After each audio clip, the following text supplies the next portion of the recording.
Andre Onana is possibly the most modern goalkeeper currently in the market. He's incredibly good with his feet, commands his box, an excellent ball distributor, and is confident in the box.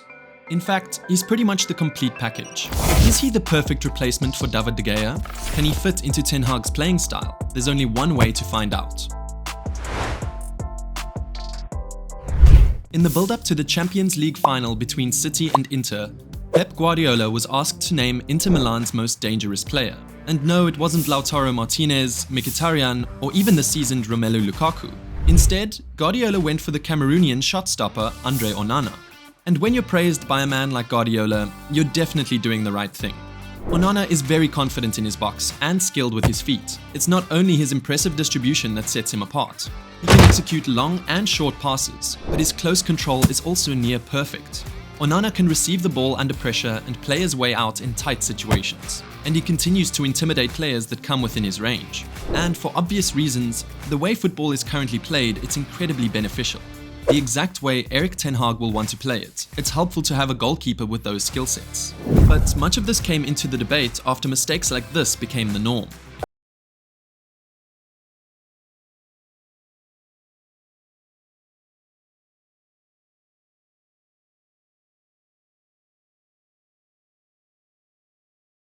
He started making mistakes. He missed clearances and saves, and he also had trouble positioning himself. And this wasn't a one-time affair.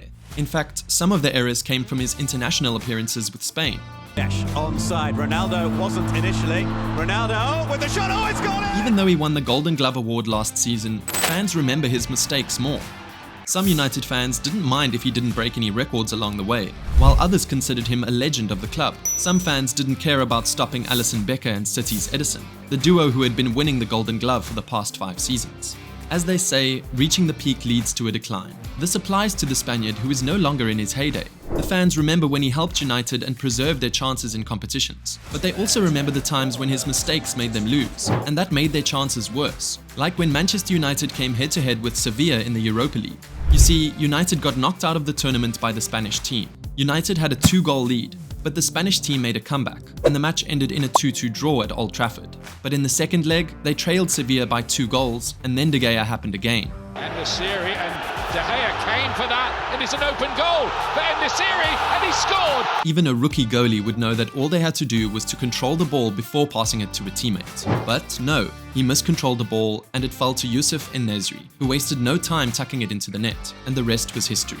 Meanwhile, Erik ten Hag always supported his number 1 goalkeeper. He insisted that mistakes are a part of football.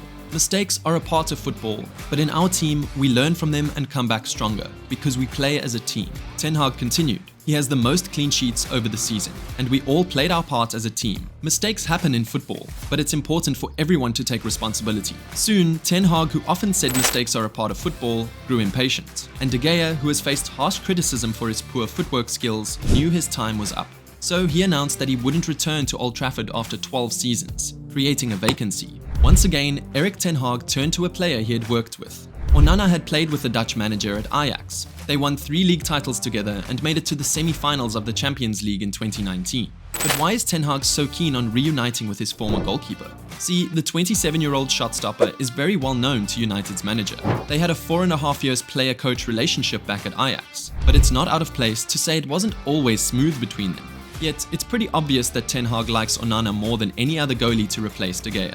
This tells us a lot about how the manager wants his team to play in the future. Onana's style is different from De Gea's in many ways. The Spaniard is good at stopping shots and has made some amazing saves to help United in his 12-year spell. But he's not as comfortable with the ball at his feet. And because he's made many significant mistakes, De Gea wasn't a good fit for the Dutchman's style of playing. He didn't look confident when he had the ball and struggled with passing. He usually did simple, short passes, especially to Lisandro Martinez. But in the recent Champions League final against City, Onana's performance was commendable. He looked calm and showed impressive skills in passing the ball, one that even outfield players would admire, and regular Serie A watchers knew this. I mean, it's Onana.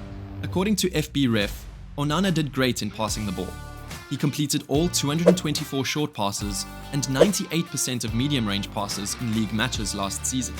When it came to long balls forward to Inter's forwards, 54.7% of them reached their intended target.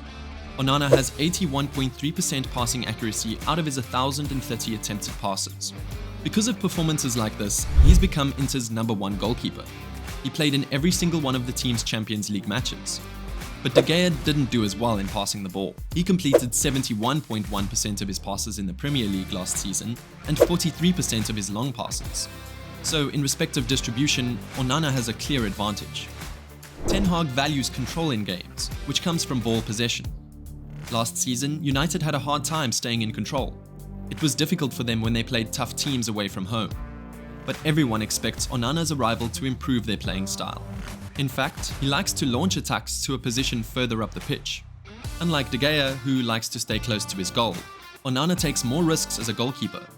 He comes out of his goal more often and moves the team's starting position 10 or 20 yards forward. This means Onana might begin to dribble the ball beyond Varane and Martinez.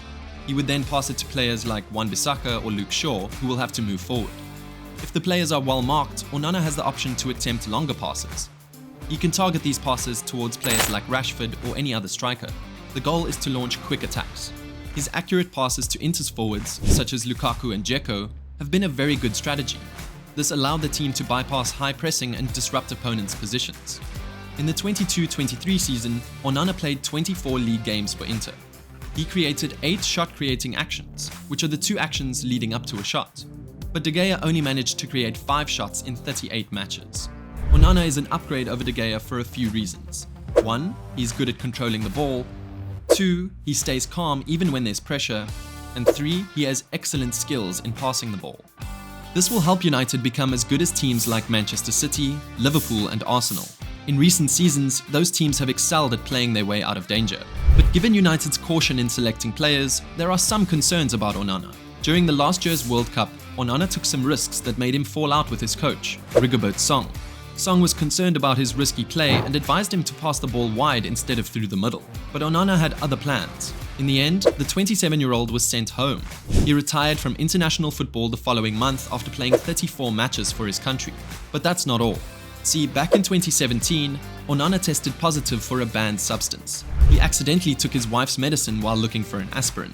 That medicine had a substance called furosemide, which is not allowed in football. UEFA slammed him with a 12-month ban, but later the Court of Arbitration for Sport reduced it to 9 months. At first, Ten Hag stood by Onana, but their relationship strained when Onana wasn't even sure if he would still be the main goalie. This affected his performance as he kept making costly mistakes. And as if that wasn't enough, Onana clapped back at fans who booed him off the field following an error, stating that he didn't care. But despite his shortcomings, Onana has received commendations from United legend Rio Ferdinand. Ferdinand considers him a fantastic signing who doesn't collapse under pressure. But do you think Andre Onana is the perfect #1 for Manchester United? Let us know in the comments.